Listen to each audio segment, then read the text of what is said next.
Bharat taken for granted रिश्ते नहीं बनाता। हमारे रिश्तों की बुनियाद विश्वास और विश्वसनीयता के आधार पर है। भारत एक ऐसा देश है जिसकी प्रगति से दुनिया में आनंद का भाव आता है। भारत सफल होता है, विश्व को अच्छा लगता है। भारत आगे बढ़ता है तो जलन का, ईर्ष्या का भाव नहीं पैदा होता।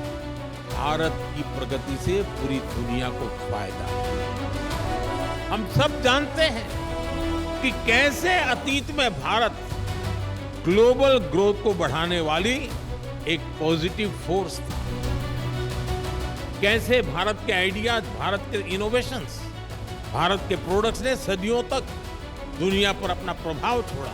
भारत ने गुलामी का लंबा कालखंड देखा और हम पिछड़ते चले गए। इंडस्ट्रियल रिवॉल्यूशन के समय भी भारत गुलाम था। गुलामी के कारण हम औद्योगिक क्रांतियों का फायदा नहीं उठा पाए। वो समय भारत के हाथ से निकल गया। लेकिन अब आज ये भारत का समय है। भारत अब गुलाम नहीं है। हमें आजाद हुए 75 साल हो गए और इसलिए अब हम कमर कसकर तैयार हैं।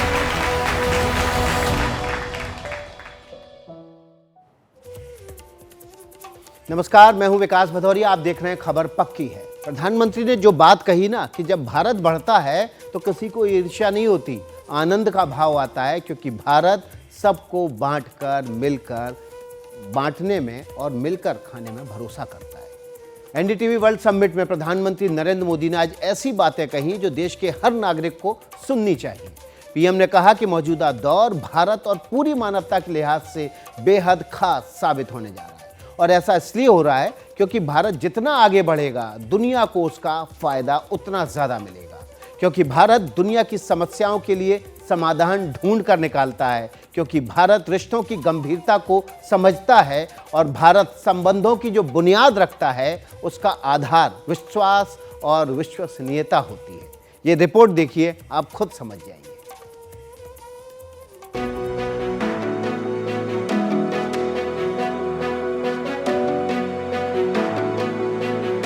Shri Narendra Modi, the Honorable Prime Minister of India. NDTV world summit में प्रधानमंत्री मोदी करीब 33 मिनट तक बोले और उनके इस संबोधन में करीब 109 बार जिस शब्द का इस्तेमाल हुआ वो था भारत। भारत के रिश्ते, भारत की प्रगति, भारत की सफलता, भारत का अतीत, भारत का आइडिया, भारत का इनोवेशन, भारत की युवा शक्ति, भारत में इन्वेस्टमेंट, भारत का नजरिया, भारत की डिजिटल क्रांति, भारत की संकट मोचक छवि और कुल मिलाकर भारत का समय। NDTV world summit 2024 the India century में प्रधानमंत्री ने कहा कि मौजूदा दौर में भारत के पास पूरी दुनिया के लिए एक उम्मीद है। भारत जितना आगे बढ़ेगा, दुनिया को उतना ही फायदा होगा। हमारा प्रयास होगा भारत की सेंचुरी सिर्फ भारत की नहीं बल्कि पूरी मानवता की जीत की सेंचुरी बने। एक ऐसी सदी जिसमें भारत के प्रयासों से दुनिया में स्थिरता आए और विश्व शांति बढ़े। दुनिया में मची उथल-पुथल के बीच भारत उम्मीद की एक किरण बना है। जब दुनिया चिंता में डूबी है, तब भारत आशा का संचार कर रहा है। प्रधानमंत्री ने इस मंच से जाने माने ग्लोबल इन्वेस्टर मार्क मोबियस का जिक्र किया। जरा सुनिए भारत के संदर्भ में मोबियस के किस आइडिया की पीएम ने तारीफ की। वो जिस प्रकार भारत में होने वाले इन्वेस्टमेंट को लेकर उत्साहित है, उसका बहुत महत्व है। जब वो ग्लोबल फंड्स को कहते हैं कि अपना कम से कम 50% फंड भारत के शेयर मार्केट में इन्वेस्ट करे, तो इसका एक बड़ा मतलब है, बहुत बड़ा मैसेज है। पीएम ने बताया कि हमारे देश में पिछले 10 वर्षों में 25 करोड़ लोग गरीबी से बाहर निकल आए हैं, 12 करोड़ शौचालय बनाए गए हैं, 16 करोड़ गैस कनेक्शन दिए गए हैं, 10 वर्षों में 350 से ज्यादा मेडिकल कॉलेज बने हैं, 15 से ज्यादा एम्स बनाए गए हैं, 1.5 लाख से ज्यादा स्टार्टअप शुरू हुए हैं और 8 करोड़ युवाओं को मुद्रा लोन दिए गए हैं। लेकिन ये काफी नहीं है। आज भारत की सोच और अप्रोच में जो बदलाव आया है उसे आप भी जरूर नोटिस कर रहे होंगे। आमतौर पर परंपरा रही है और स्वाभाविक भी है, उसको गलत मैं नहीं मानता हूं। हर सरकार पिछली सरकारों के काम से तुलना करती है और वो एक मानदंड होता है कि भाई पहले क्या था, अब क्या हुआ, पहले कितना था, अब कितना हुआ, और इससे संतोष भी मान लेती है कि चलो पिछली सरकार से हमने बेहतर किया। ज्यादा से ज्यादा पिछले 10-15 साल से तुलना करनी होती है कि तब और अब में क्या अंतर आया, इसको ही अपनी उपलब्धि मान लेती है। हम भी कभी इस रास्ते पर चलते थे, बहुत स्वाभाविक था, लेकिन अब हमें वो रास्ता भी रास नहीं आ रहा है। अब हम बीते हुए कल और आज की तुलना करके आराम फरमाने वाले लोग नहीं है। अब सफलता का मापदंड सिर्फ ये नहीं है कि हमने क्या पाया, अब हमारा आगे का लक्ष्य है हमें कहां पहुंचना है। हम उस ओर देख रहे हैं। अब कहां तक पहुंचे, कितना बाकी है, कब तक पहुंचेंगे, यानी एक नया अप्रोच लेकर के मैं पूरी सरकारी मशीनरी के साथ काम ले रहा हूं। प्रधानमंत्री ने कहा कि मौजूदा दौर एआई का है और भारत के पास एक नहीं बल्कि दोहरी एआई शक्ति है। पहला एआई है आर्टिफिशियल इंटेलिजेंस और दूसरा एआई है एस्पिरेशनल इंडिया। जब दोनों की शक्ति मिल जाती है तब विकास की गति तेज हो जाती है।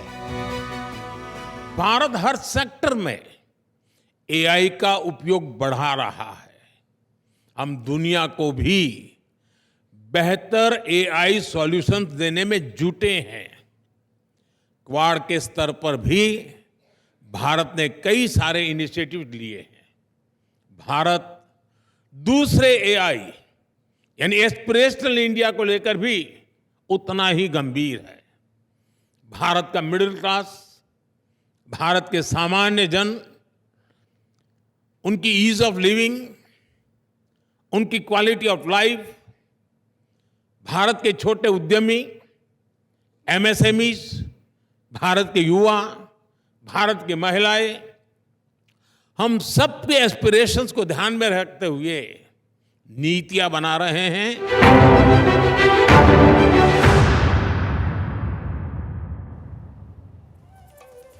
तो प्रधानमंत्री ने जो बातें कही उसको सुनने के बाद आपको लगा होगा कि वाकई में हमारा देश जो है, जो कुछ कर रहा है उससे आगे भी जाके बहुत कुछ करना बाकी है। प्रधानमंत्री मोदी पहले भी कई बार कह चुके हैं कि टेक्नोलॉजी का इस्तेमाल समानता और लोकतंत्र को मजबूत करने के लिए होना चाहिए।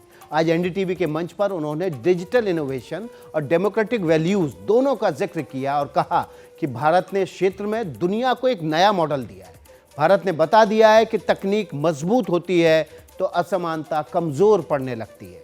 पीएम ने यह भी बताया कि तरक्की के लिए स्थायित्व जरूरी है और पिछले दिनों जो जनादेश मिला ना, यानी कि 2024 का जो लोकसभा चुनाव हुआ, उसमें इसकी झांकी भी दिखी है।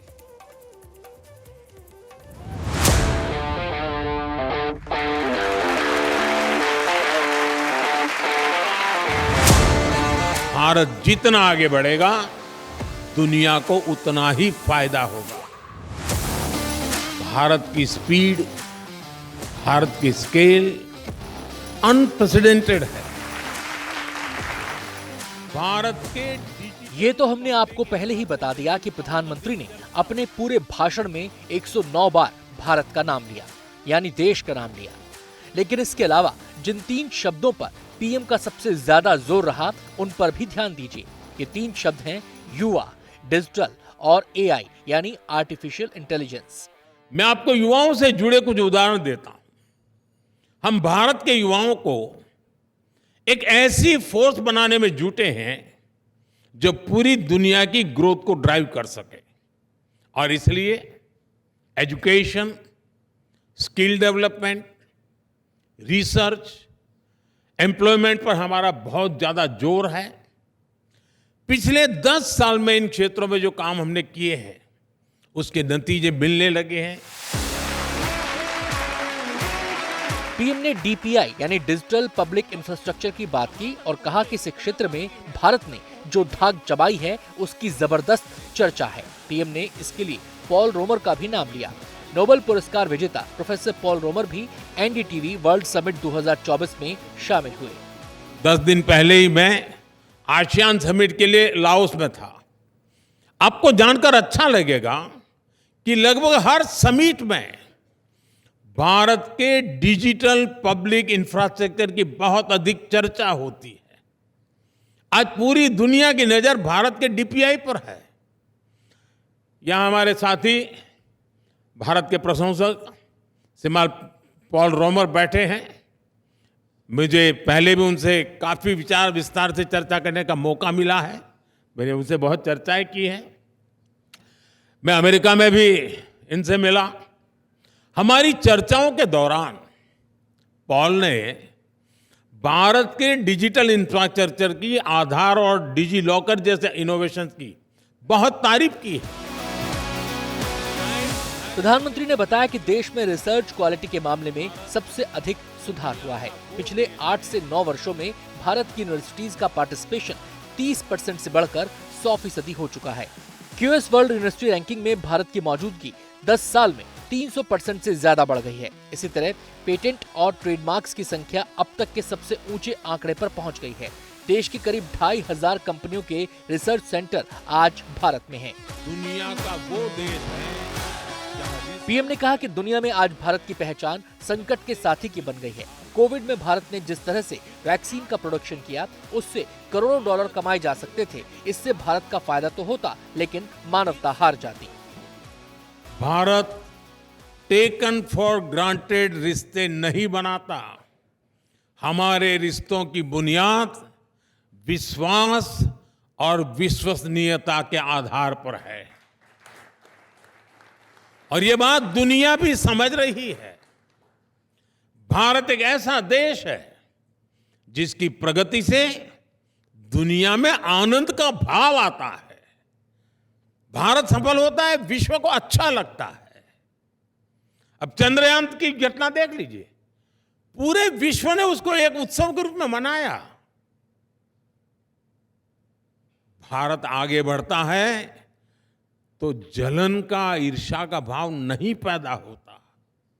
हमारी प्रगति से दुनिया खुश होती है, क्योंकि भारत की प्रगति से पूरी दुनिया को फायदा हो। कि कैसे अतीत में भारत। पीएम ने अपने भाषण में कहा कि स्टेबिलिटी और सस्टेनेबिलिटी के साथ साथ भारत का जोर सॉल्यूशंस पर भी है। पीएम ने इंटरनेशनल सेंटर अलायंस से लेकर coalition for disaster resilient infrastructure, India Middle East economic corridor, global biofuel alliance के अलावा योग, आयुर्वेद और मिशन मिलेट्स तक भारत की पहल को दुनिया की चुनौतियों का समाधान करार दिया। भारत जितना आगे बढ़ेगा, दुनिया को उतना ही फायदा होगा। हमारा प्रयास होगा भारत की सेंचुरी सिर्फ भारत की नहीं, बल्कि पूरी मानवता की जीत की सेंचुरी बने।